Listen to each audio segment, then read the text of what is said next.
Jirra jirtanii fayyaa keessanii hordoftoota keenya akkam jirtan fayyaa keessanii baga nagaa fayyaa taatan isiniin jechaa egaa har'ammoo akkuma nu argitanii ani fi abbaan miiliyoon jechuudha iddoo kotachaa jirra isiniin jechuu barbaade tanani mee isin waa wayittuu akkam jirtan fayyaadha naguma jirra nuti galata rabbii isiniin jedha. Egaa waan hundumaafuu jirra har'a geenye rakinoo sa'aatii kana geenye jirra akkuma argitan ka abbaan miiliyoonii qofforaa jiru jechuudha kotokkotaa jiru isa lafa duwwaa argitan kana ammoo goommana turratti daraaree ture isa sanarraa balleessee ambiraa facaasee qullubbiidha kan amma faca'aa jiru kun akkuma argitanii qullubbiin kotokkotamaa jira goommanni jira gurraachi akkasumas immoo salaaxaan jira jechuudha. Kana fakkaata kanuma akkanatti iddoo keenya hojjetannaa qoqqofforannee lafuma keenya irraa xinnoo nyaachaa qe'ee keenyas mammagariifachaa ala kanaan jechuudha dhadhaabne magariisa goggodhachaatuma jiraanna jenneeti garuu immoo abbaan miiliyoonii haala sanii sarmaan jiranii nan deema jedhu kaa'ee gaarabbitu beeka hundumaafuu. Isiniin jenna kotta warri oddoo yaaddan warri biyya yaaddan oddoo qofforachuu warri yaaddan amma ganna kana argitanii lafti Oromiyaa teenya jiitudha amma sa'aatii kana bonas taatu hin bushooftu jechuudha. Oromiyaan yoomiyyuu bushooftu yoomiyyuu akka lalisteetti jirti jechuudha. Bonas taanaan baadiyaan isaa baay'ee bareeda amma faa jechuudha. Baadiyaan baay'ee bareeddi das nama jetti jechuudha. Kanaaf samoona kanammoo karaa baadiyaa imallee viidiyoowwan tokko isinii hojjechuuf nan yaala yoo achitti kan neetworkiin naasarmee too gadi isinii lakkisu viidiyoo hedduu isinii hojjechuun barbaada jechuudha. Kana fakkaata warri mana kanaaf immoo haaraa taatan sabiskiraayibii godhaa sheerii godhaa laayikii godhaa koomantii tolchaa isiniin jennaa nuti haala kanaanii hojjetachaa jirraa oduu namaatiif iddoon kenninu isiniin jechuu barbaanneeti.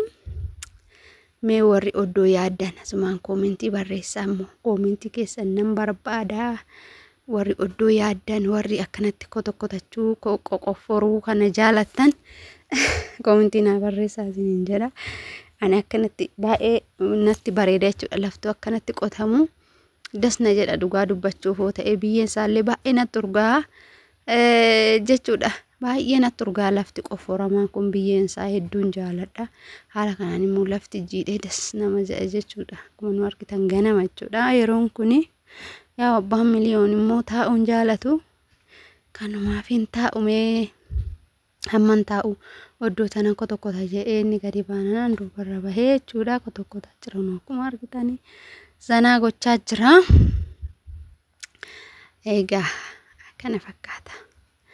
Waan jechuu barbaadan immoo koomentii jalatti nuun jedhaa isiniin jechuun barbaada. Egaa haala kanaan ka ganaadha amma yeroon saatis ji'a reefu ganni seenee gannatti seenee reefu waan dhiroobee jechuudha. Waan dhiroobee amma lafaan ga'ee jira rabbi galanni haa ta'u. Nuuf roobee jira roobni nuuf roobee galanni waaqayyoof haa ta'u.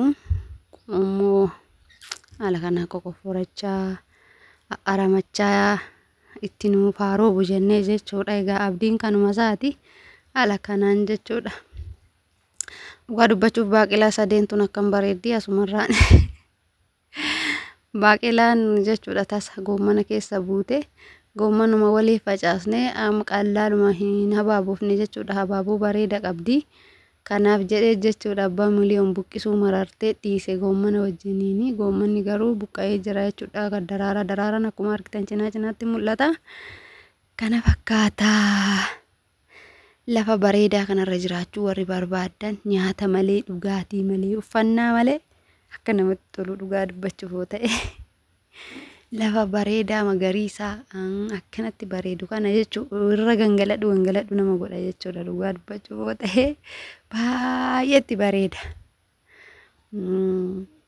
Warra waggaa dheeraa turtaffaa akkam taatu wayi baay'ee nama yaachisa jechuudha. Qilleensumti biyya keenyatu orjinaalii kana jechuudha. Orjinaaliidha. Yeroo gannaa baay'een qorruu noo'uu wal keessoodha jechuudha.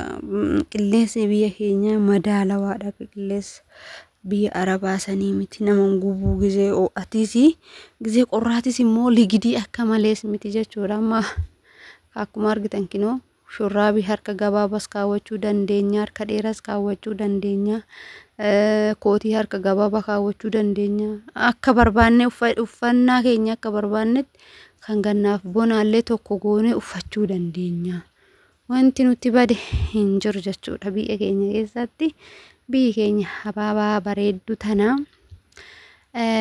nuti xinnoo ishii maallaqumaaf jecha maallaquma hojjetannaa ittiin biyya keenyatti ittiin jijjiiramna jenneeti malee dhugaa dubbachuuf biyya keenya keessaa kan deemanii miti.